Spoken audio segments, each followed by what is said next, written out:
So, totally forgot to film an introduction for this part 2 video before starting to edit, but essentially all you need to know is that throughout July I try to do Plastic Free July and to read environmental themed books to tie in with the plastic free movement and its focus on sustainability. Click here, I think it's this side, to see the part 1 video which covers the first 2 weeks of the month, and I will rejoin you at the end. I have to say I've had my first major fail with Plastic Free July. Yesterday was my anniversary with Chris and I completely forgot that we had arranged to have Matsudai ramen packs delivered to us as our anniversary lunch meal. Kind of a special treat. Matsudai Ramen is a restaurant in Wales, and they, as well as being a normal ramen restaurant, they have these packs that they can send out. And because it's just a single restaurant in Wales, they make the packs in quite small batches and you have to order them weeks in advance. So we ordered this back in June and I completely forgot that it would impact Plastic Free July. So although they have switched from a plastic outer package to a cardboard one, the thing is, I don't think they'll ever be completely plastic free, because if you think about a ramen dish, you know it's made of lots of different components. So there's the broth and the oil and the noodles and the 3 or 4 different toppings, and so each one of those comes individually packaged in these boxes for you to assemble at home following the instructions. So they come in a variety of plastic types, like just normal saws, but they have also tried to, I don't know if you can see it there, use the kind of bioplastic. This says oxo biodegradable. So I'm going to Google this and see if it means it's home compostable. If it is, I'll chuck it in with wormery. But I do feel that they've kind of fallen into the bioplastic. I mean, it's not technically greenwashing, but it is not applicable to most households in the UK. Because if you don't know, there are 2 types of composting in the UK when it comes to councils collecting food waste and garden waste and all that. There's in-vessel composting, which can handle bioplastics, and there's anaerobic digestion composting, which can't handle these plastics. And anaerobic is far more common in the UK. I think there's 6 in-vessel composters in the country. Don't quote me on that, it's just a vague number off the top of my head, but I feel like it's in the single digits. And I know that Exeter does not have access to an in-vessel composter. On all their recycling information, they very publicly said, do not put bioplastics or compostable plastics in with your food waste or garden waste. So yeah, I'll have a Google of that. But I'd say each pack has maybe 7 or 8 individual packets inside of it. So that was a big fail. But I'm not completely giving up. I'll just carry on and take that as a penalty against myself. The oven is on at the moment because I've just finished making some bean burgers to take to a barbecue later today. So yeah, just following a recipe on the BBC Good Food website, as I always do. I haven't used this one before. I'm a bit worried they won't taste of anything because it's beans and potato. But it does also have sweet corn, spring onions. The recipe says to include cheddar cheese, but I didn't because I can't find cheese plastic free anywhere. Theoretically, I could make some cheese myself. I do have a cheese making kit that I was given as a gift, but that's only soft cheeses, not cheddar. In terms of the reading, not much progress has been made. Let's have a look. So for This Is Not a Drill, I am 87% of the way through. The rest of what I've been listening to is a couple of points from some lawyers about legal, economic things that need to change. That kind of went over my head a bit. I think that's mainly it.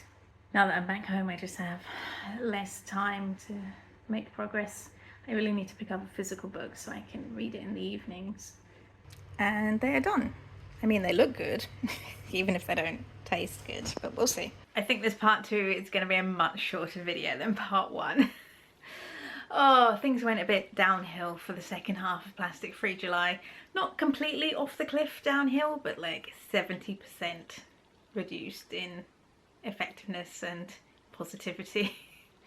But basically, I think where I left you, I'd just come back to this house instead of house sitting. I think the weekend of that week I made some homemade bean burger patties for a barbecue at a friend's house. It was the first time following that recipe, so I did follow it exactly, and it was okay. It was not great, not the tastiest, pretty bland, but now that I've done the recipe once, I can go back and revise and add some spices and flavours, because it very much fulfilled the stereotype of white people not knowing how to put spices in their food. And then in the 4th week of July, I really started to kind of get the kind of like resentment about certain brands and certain things I couldn't have during July started to set in, very specifically around Ribena. Because I know you can get other blackcurrant cordials in glass bottles, but they just don't taste as good. I've never seen Ribena in a glass bottle for sale anywhere. So yeah, there was like a little bit of resentment creeping in of I can't have the yummy blackcurrant cordial. I'm sure it's just like extra sugar. And then at the end of that week, that was when things really took a nosedive, plastic free wise. So we went on holiday with Chris's family. So it was quite a big group of us. There's 7 people total, 6 adults, 1 kid. And we rented a sort of converted barn on a farm. But that meant that there was no food in the house at all. So on the first day, we went to the local big supermarket and just had to stock up on all the food you possibly need for an entire week of 7 people. And it was just impossible to be plastic free on that level of quantity, and also the speed at which it needed to be acquired, and within like the ease of only going to one place rather than going around, because it was like Saturday evening, like limited options. And I did decide, even right back at the beginning of the month, that I wasn't going to try and enforce this challenge on other people. So when we were going around the supermarket, I basically had to reduce to kind of entry-level, baby steps, plastic-free kind of policies, in terms of like when Chris asked me to pick a cordial, I picked one in a glass bottle and a plastic bottle. When I'm selecting quiches, you know, I made sure that they were in a cardboard box that didn't have one of those plastic windows on it. Really entry-level stuff like that. And generally throughout the holiday, I made sure to take my reusable cup and my tote bag when we went out. And then of course the biggest sacrifice of all was it was scorching hot the whole time, and every time we stopped to get ice creams, I of course selflessly chose the one that was in a waffle cone instead of a tub. So, you know, that was, you know, really tough for me.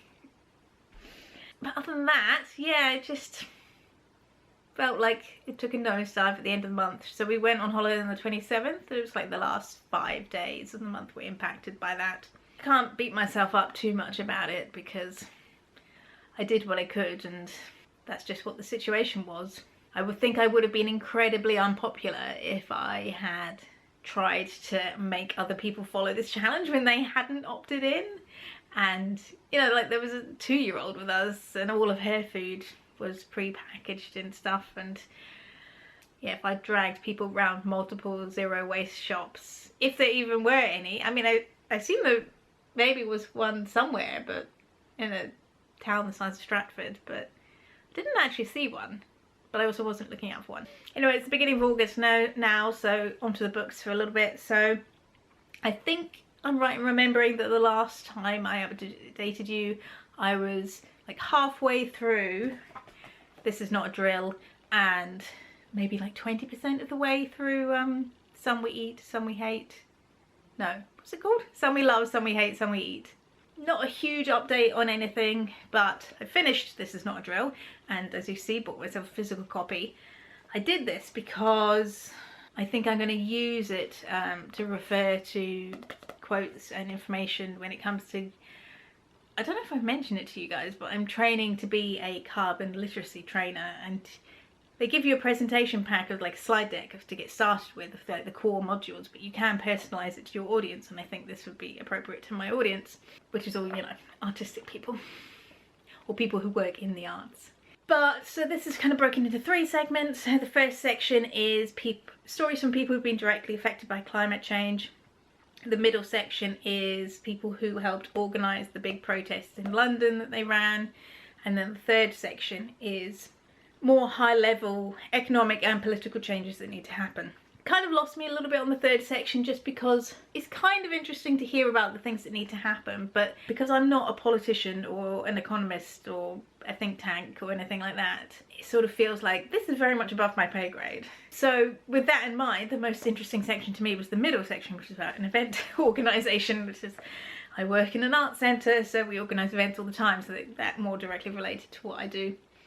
So yeah, I enjoyed hearing the stories about the logistics behind it, basically the preparation and all the stuff they had to do and the experience of how it went. I sort of wish the whole book was that, or if it was a bigger section, because I had so many questions, particularly around, because I know, as an event organiser, I know that as sustainable as you try to be, that you're going to make compromises somewhere, like just in general life as well. And I kind of wanted to know where those compromises were, there were little hints of things, but they never went into detail. And I don't know if that's because they don't want to admit that they made compromises, or they think it would detract from the story, or they were just so limited in like the words and page limits that they're like, let's focus on the main thread of this rather than getting distracted with like little side notes. So I will be reading that again and put tabs on to like use it as an educational resource, because particularly as I will be training people in the UK, everyone will have heard of this event and be familiar with Extinction Rebellion, I imagine. Before I talk about Some We Love, Some We Hate, Some We Eat, I'll just get a general update. So my reading fell down a bit in terms of the environmental books, because I think I basically bit off more than I could chew in the first 2 weeks, and my brain kind of had a protest about all the non-fiction. It's not used to that, and I just had to do some mood reading to keep myself afloat, otherwise I would have been, I don't know, in a slump or really grumpy or something like that.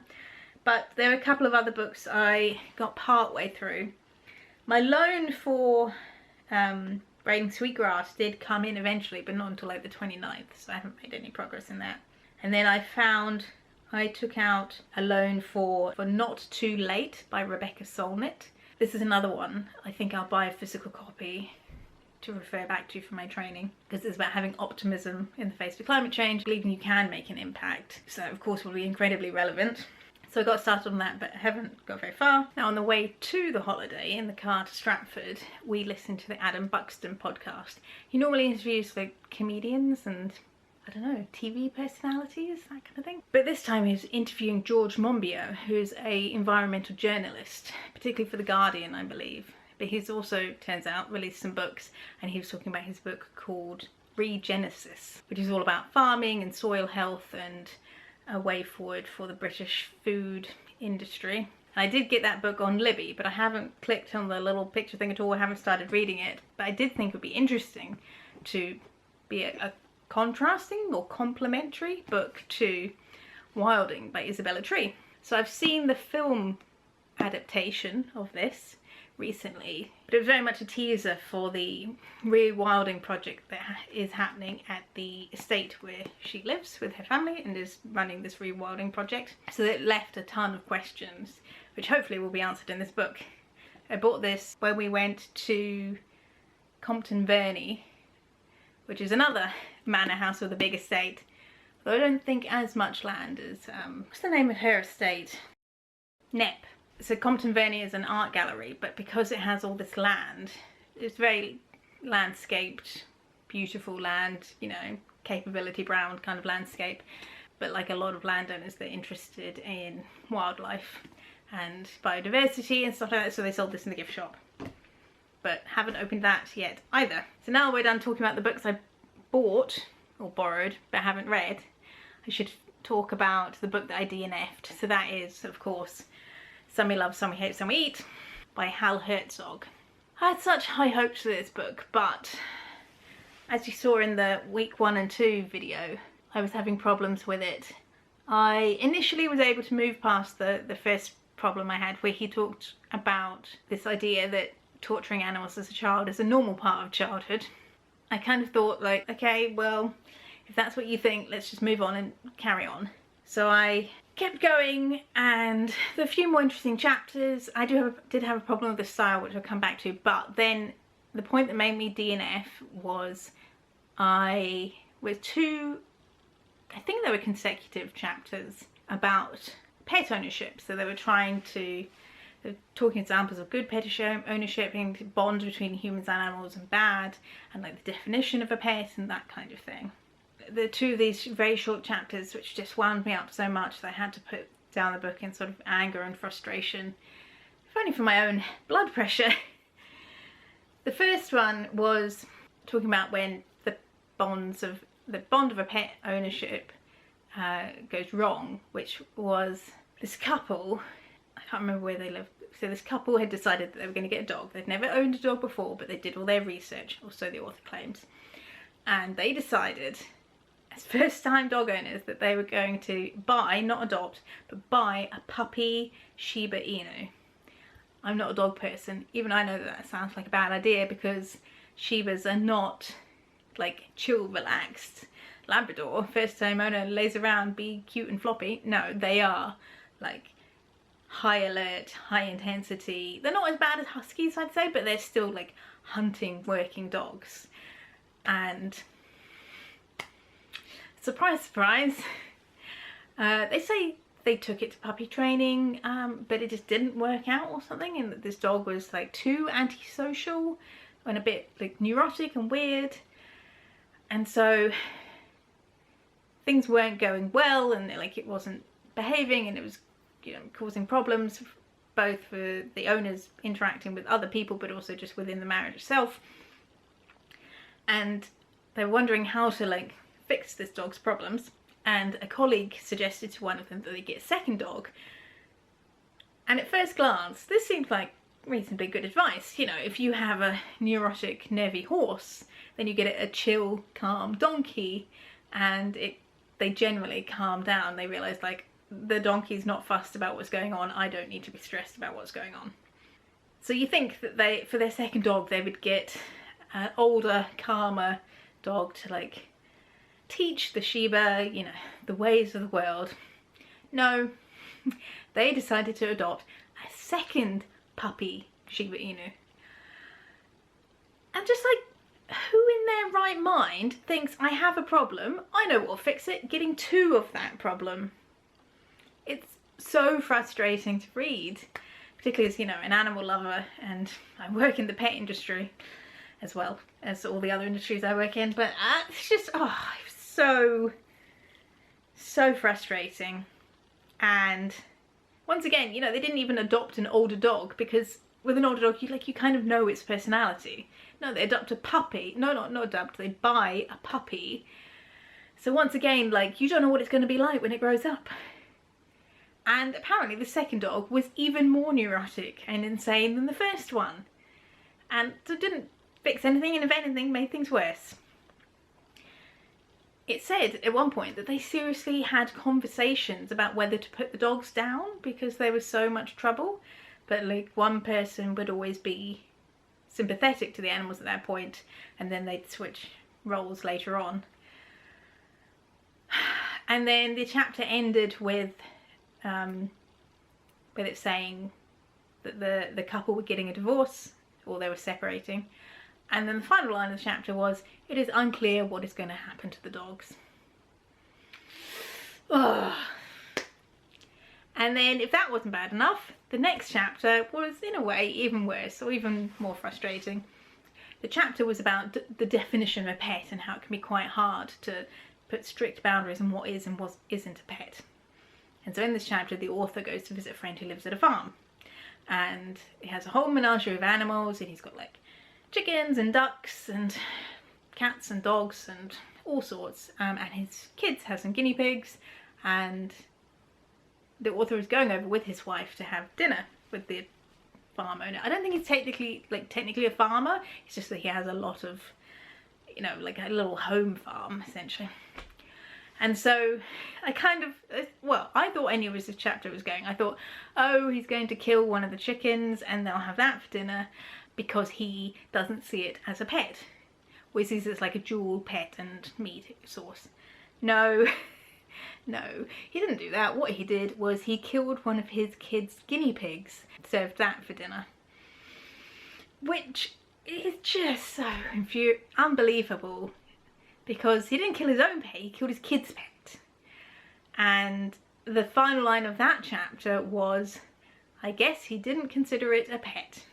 And the problem I had with the style of this book was there's all short anecdotes, and this is a perfect example of the problem with that style, because I had so many questions. So I was like, in the story that he's recounting, the kids and wife are away for the evening, so the kids don't know what he's done to one of their guinea pigs, supposedly.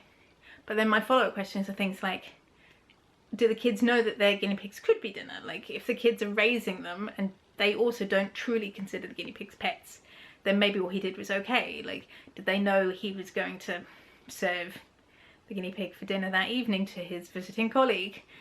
What, did he choose to kill the guinea pig that night because the kids were away? Was it just a coincidence and he still would have done that and served it for dinner even if the kids were there? Those kind of questions have been like, hang on, you're looking at the relationship between humans and animals and the morality and the way that we kind of are all muddly about our relationships with them, and you're not telling me everything I need to know about this situation. And that really linked to a problem that's throughout the whole book, is like so many short little chapters at like kind of a surface level anecdote kind of way. If there'd just been a few that he like really delved into and had the whole chapter for just that one situation, I could have accepted the smaller ones. But for as far as I got, it was always this quite short style. And because I was going to DNF it, I was getting so angry at the book, I did what I often do when I think I'm going to DNF a book, which is to jump to the last chapter and just check that like I'm not missing anything seismically important. And in the last chapter he visits a animal sanctuary that's kind of out in the middle of nowhere, and basically meets some people who do like live their ideals and their morals around animals a bit closer, because they're vegan and they're running an animal shelter and it's a no-kill shelter and that kind of thing. So I don't feel bad about skipping the middle section. I think I was like maybe a quarter of the way through when I did that jump to the end. And apparently, from what other people have said in reviews, one of his conclusions is that it's far too hard to be vegan, basically. And that prevents him and other people from living their morals. So then that prompted me to look up when this book was written, and I'll just double check, but I'm pretty sure, yeah, so it's 2010, which the old lady in me thinks, oh, that's not that long ago, what is he on about? But realistically, yeah, okay, so that was 14 years ago. The world has moved on. I think the world is a more compassionate place towards animals nowadays. It's certainly easier to be vegan. But the basic conclusion of the book is that human and non-human relationships are extremely complicated and muddly, and we don't follow our own internal logic. It's very much like based on our personal feelings about a situation or on a case-by-case basis, and we're all a bit of a mess. This is the summary of the book. So it didn't really fit with my environmental theme at all. But I didn't know that until I was already, 20% into the book or something. So yeah, that is all of my environmental books and reading for July. Still got plenty more to go. Still got, there was tons in my initial TBR that I didn't get round to. And I've still got some holds at my library app that haven't come in yet. So I'm not completely stopping it, but like in terms of a concentrated effort for 1 month, that's it, done. I don't regret, having this intense period of environmental reading. I read some interesting stuff, but I don't rate non-fiction books very often, so I can't like give you an average rating or anything. But I think you can tell by the fact that I've added some more to my TBR that like it didn't go terribly. So that's it for me for my plastic-free month and environmental reading month. I'll just keep carrying on in both regards, really. Still reading the environmental science books, still being as low plastic use as possible. The main change that will come out from that element of this month is I'm going to try and go to my farmer's market much more often, because there were some good supplies there. Alright, thanks very much for watching. Have a nice evening.